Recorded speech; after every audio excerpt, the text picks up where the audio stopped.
Years ago, I was involved in the sale of a business that I started, and that was way back before the miracle of YouTube, when anybody could go on to the channel and find some video on how to value a business. But again, I didn't have that luxury back then. So what I did is I went out like a lot of people did, and I went out and got myself a business attorney, talked to him, asked him to represent me. We went into the negotiation. And I remember sitting there, and it was a kind of an intense negotiation, and I remember sitting there thinking, you know what, this isn't going the way I wanted to. But I leaned on the knowledge of the attorney. I believed that what he was telling me was correct. We went ahead and finally, after some intense negotiation, we finally arrived at a price, and bam, lo and behold, I walked out of that meeting and I thought, this just isn't right. This number, it's not right, but you know what? I'm going to go with what the attorney's recommending. And here, soon afterwards, I found out that I sold that business for less than its real value. And you know what I did to myself? I promised I would never let that happen again. So what I did is, since that time, I have spent quite a lot of hours learning how to price a business, learning how to value a business, learning how to do negotiation in a way that was going to benefit me and was going to benefit my family. So what I want to do now is share with you how to value a small business. But before I do that, I want to remind you that if you haven't already subscribed to our channel, please go ahead and do that. All you've got to do, there's a little button underneath the screen, and if you click on that button that says subscribe, you'll go ahead and you'll subscribe to our channel. But there's a little bell next to it. If you click on that little bell, you'll get the latest updates. They'll be delivered right to your inbox. So without further ado, I'm going to go ahead and have Scotty tune it up.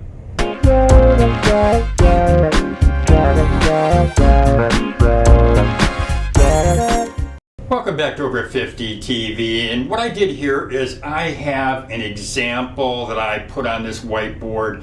I have an example of a business, and I thought I'd do this just basically as an illustration to give you an idea on pricing and how to price a business. But before I go through this board here, what I want to tell you is I'm going to do this in two parts. Number one is I am going to give you this example, but then after I do this, after I go through this example, what I want to do is go over some key facts, things that I know that you should know before you sit down with anyone to do a pricing or a negotiation. But really, to get the true value of a business, you're going to want to look at part one and part two. So let's go ahead with part one here. And what I did is I put together here a business. Now, there's an Andrea's Bakery. I don't know an Andrea's Bakery, but I did this just to illustrate. I wanted to give you an idea on some pricing. So let's go ahead and look at this. Andrea's Bakery does $1 million a year in sales. Okay.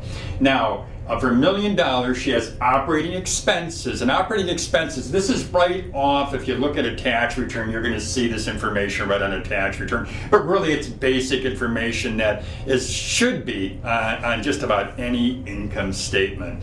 So you've got here Andrea's Bakery. She's got sales of $1 million per year.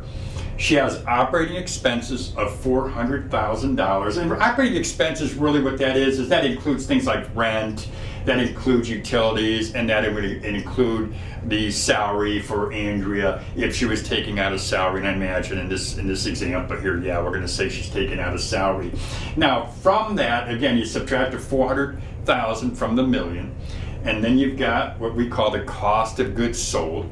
And in the cost of goods sold, that's the cost of the product, the cost of making the product. And that would include labor, what you're paying somebody to help you, or paying a few people to help you. In this case, with $1 million in sales, I would imagine she's got a few employees. Supplies, and it also includes things like material. But you can go ahead again on an income statement, you can see more, or even on the tax return, you can see what kind of items are that they have that are listed on that statement there. But you've got sales of $1 million, you subtract the $900,000, her profit, her net income let's say her net income is $100,000. Now, some people would look at that and say, and I've worked with people, I've actually worked with people who say, Lou, my business is worth $1 million, and then I'm going to do a multiple of that, so I'm going to sell it, it's really worth $2 or $3 million, and I'm always letting them know, no, that's not how you value a business. You really want to get down cash flow, you want to get down the net income, and that's what we've done here. So sales minus operating expenses minus cost of goods sold is going to give you your net income of $100,000 in this example. Now, there is something else that's called add backs, and I listed that here. And these are just a few of the add backs. And what I'll do is I'll go ahead and I will tell you some of the other add backs that you can use or you should be aware of when you're looking at valuing a business. But in this case, I've listed depreciation, amortization, and I've listed interest on debt, and then I've got the owner's compensation through payroll when they're paid through payroll, and that would be right back into the operating expenses. But again, you've got the net of $100,000. You're going to add back to that amount.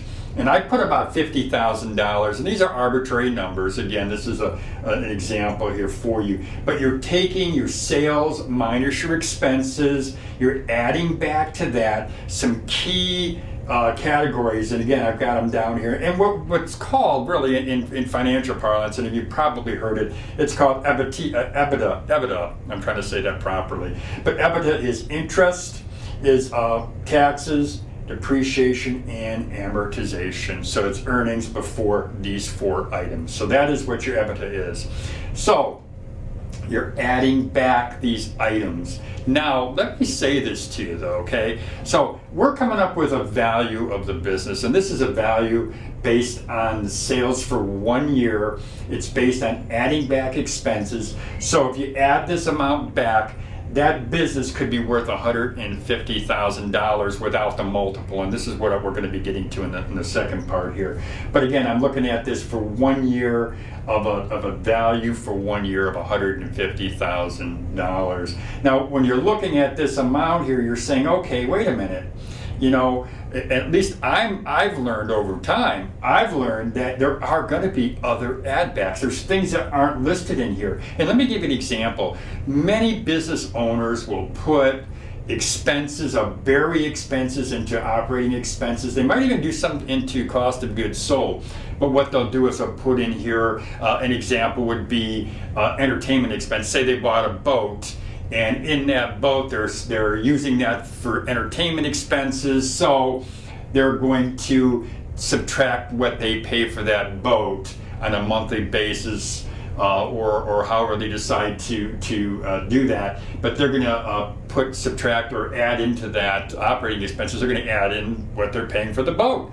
They could have a huge monthly insurance bill because they are health insurance bill because they have a particular illness that means that their insurance premium is going to be higher, so that could be also added in here. So there are add backs that are in addition to this that you've got to be aware of. And when you have those add backs, when you subtract them and you add them to here, that number could go up significantly. Again, it could be a boat, it could be health insurance, it could be multiple cars. Maybe they put their wife's car in here or their husband's car, a monthly payment in here. Those add backs always should be, you should scrutinize the statement. I recommend you look at the income statement, but more importantly, I look at the tax return. Because if I'm valuing a business, I'm looking at that tax return and I'm seeing what they put in there, what they have in their operating expenses and what they have in their cost of goods sold. Because I'm going to be able to, I'm going to want to pull those numbers out and add them down here so I come up with a true value of the business. So this is basically just a quick summary. I want to get you in the ballpark to understand what you're looking at. Now, what I want to do now is I'm going to be talking about multiples, and I'm going to talk about things like risk, because those are also factors whenever you're coming up with a price for a business.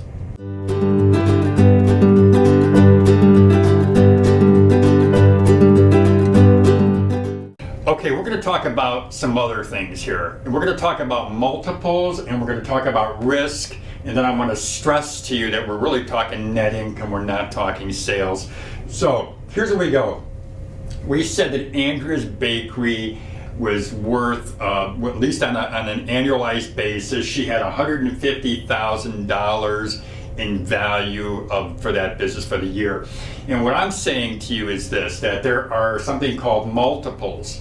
So you could take that $150,000 and you could say her business is worth a multiple of 2, so that business would be worth $300,000. If you took a multiple of 3, the business is worth $450,000. 4 multiple, $600,000. A 5 multiple is $750,000. Now, a multiple, usually on a small business, what I find is your multiples are going to be around 2 to 3. So you get a 2 or a 3 time multiple. Multiple, really, it's based on risk. If you have a small business and you're doing under $1 million in sales, you may have a little bit more risk than if you have a business that's doing more than $1 million. And I'm going to say that, and that's not something that's going to be etched in stone, obviously, but the reason I'm saying that is because a business who's doing $1 million in sales, usually, or more than $1 million, usually you have some support system, you have some employees, you have a little bit of a machine who's generating that kind of a revenue. So that's when I talk about risk, and maybe a little bit lower risk and a higher multiple is because you have more of a machine, more longevity in the business is what I'm also going to assume. And I'm making some assumptions here.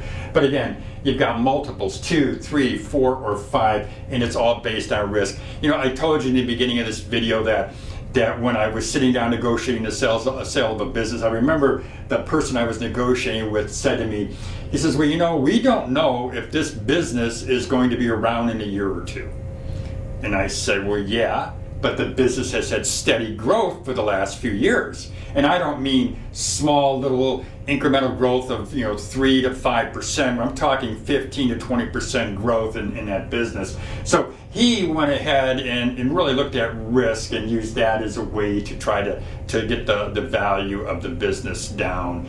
But multiples, they all depend on risk, and that's what you want to look at. So if you are talking about buying a business, if you're looking at selling your business, you want to consider the expenses that I listed in the sales and the expenses I listed in the first part of this video. But then again, after that, you're looking at multiples. And all I'm trying to do here is just get you in the ballpark. You know, if you're looking to sell a business or buy a business, I want you to understand these like you understand the back of your hand.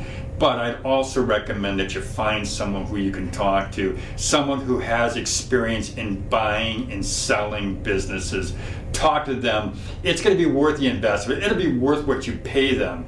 It's going to be worth it because they're going to help you to get the true value of your business. So that's about all I've got for you for today. If you have any questions, you can always make comments in the comments section here on our YouTube channel. But for now, I want to thank you for watching the video. And again, if you haven't subscribed to our channel, please go ahead and do that. All you got to do is hit that little subscribe button. And also, if you hit that little bell, you'll get our latest updates. So this is Lou Reyes with Over 50 TV. I hope I've helped you, and I hope you have a great day, everybody.